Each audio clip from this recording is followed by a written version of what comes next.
এত ছোট গাছগুলোর থেকে আমি 3বার শাক খেয়েছি। আসসালামু আলাইকুম এভরিওয়ান। আগের ভিডিওতে আপনাদের দেখিয়েছিলাম যে আমি ছাদের থেকে কিছু ছোট ছোট পুঁই শাক গাছ থেকে পুঁই শাক নিয়ে রান্না করেছিলাম। তখনই বলেছিলাম আবার পুঁই শাক হয়ে যাবে তখনও আপনাদের সাথে শেয়ার করব।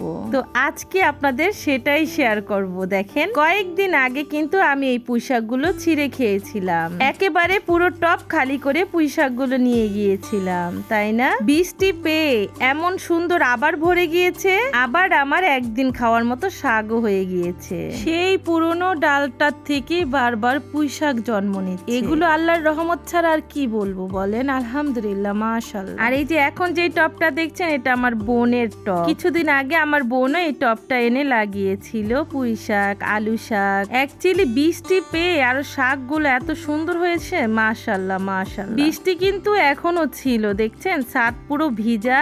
আমি ভেবেছি যে আবার বৃষ্টি হলে ভিজে ভিজে একদিন ছাদটা পরিষ্কার করে টবগুলো সুন্দর করে গুছিয়ে নিব। কেমন হবে বন্ধুরা? আসলে কি 5 জনের ছাদ তো, এজন্য আমি বেশি একটা গুরুত্ব দিচ্ছি না, তবে করব ইনশাল্লাহ। এই ছাদটা আমি সুন্দর করে ধুয়ে মুছে সুন্দর করে একেবারে টবগুলো সাজিয়ে গুছিয়ে নিব। যখন ছাদে এরকম গাছ হয় তখন তো ভালো লাগে, আর এগুলো খেতেও অনেক ভালো লাগে। এক সময় আমি আমার বারান্দায় অনেক গাছ রোপণ করতাম, এখন আর পারি না, কারণ আমার বারান্দায় এখন রোদ আসে না, পাশে বড় একটা বিল্ডিং হওয়াতে। আর অনেক গাছ আছে যেগুলো রোদ ছাড়া বাঁচে না। আর এখানে দেখেন আমার চুলাটা আনার পর একদিন রান্না করেছি, বৃষ্টি বাদল কমলে আবার একদিন করব ইনশাআল্লাহ। আজকের মতো ভিডিওটি এখানে শেষ করলাম। আল্লাহ হাফিজ এন্ড আসসালামু আলাইকুম।